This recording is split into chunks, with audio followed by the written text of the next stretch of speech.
Hello, this is New Vision TV and here's what's making headlines. I'm Lynn Komjisha. The Justice and Constitutional Affairs Minister, Major General Kahinda Otaficiire, has applauded former Buyende District Police Commander Mohammed Kirumira for tipping them to investigate the rot in the police force. Otaficiire was speaking at a function to commemorate the United Nations Day in support of torture survivors held at Old Kampala Secondary School in Kampala yesterday. Otaficiire praised Kirumira for standing up and telling the country that there was something wrong, thanking him for at least putting together the building blocks to trailblaze investigations. He did not directly refer to the recent arrest of the former Inspector General of Police, General Kari Kaihura, by the Army's Chieftains of Military Intelligence and a number of senior police officers over alleged offences relating to the murder of the Assistant IGP, Andrew Felix Kawesi, and the illegal repatriation of Rwandan refugees to their home country.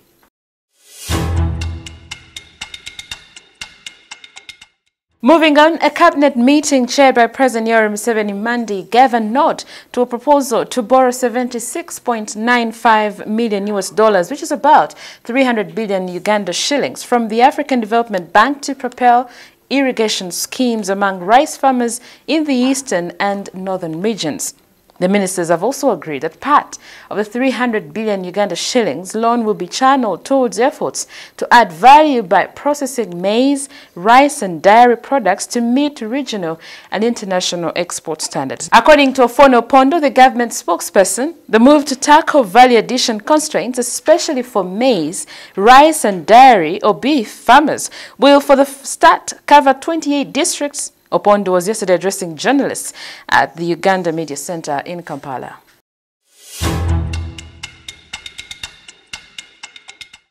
Now, in sports news, Marcos Rojo scored a fine late volley to send Argentina through to the last 16 of the 2018 World Cup with a dramatic victory over Nigeria in St. Petersburg. A lackluster Argentina were on the verge of an embarrassing exit before Manchester United defender Rojo surged into the area to place Gabriel Mercado's cross into the bottom corner.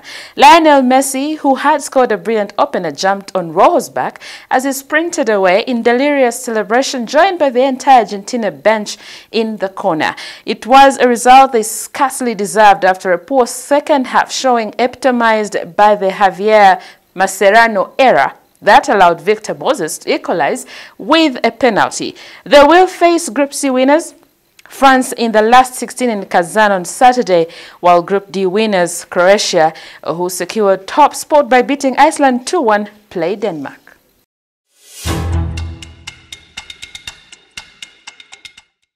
You're still watching New Vision TV, and now for Pearl of Africa series, we take a look at Lake Mburo National Park. Lake Mburo National Park is located in western Uganda in Kirumira district.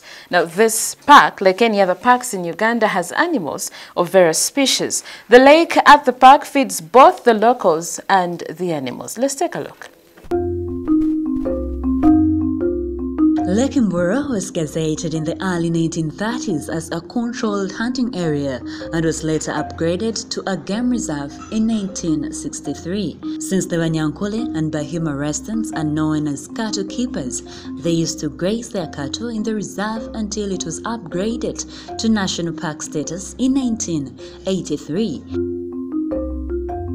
There are quite a number of animals you could meet at Lake Mburo National Park. These are always in the fields, grazing, or even around the lake, wetting their throats. They include zebras, buffaloes, birds, among so many others.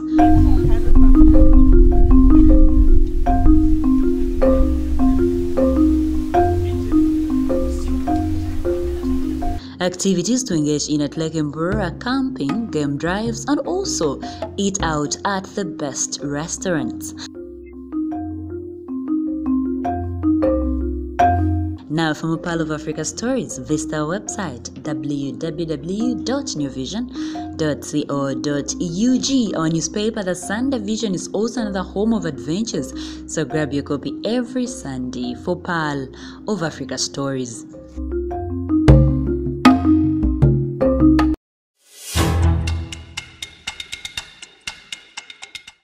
And that's all we had for you. Thank you for watching. Be sure to catch more of your updates on your mobile, on your desktop, and on your tablet, anywhere on the go by visiting www.newvision.co.ug. I am Lynn Komjisha.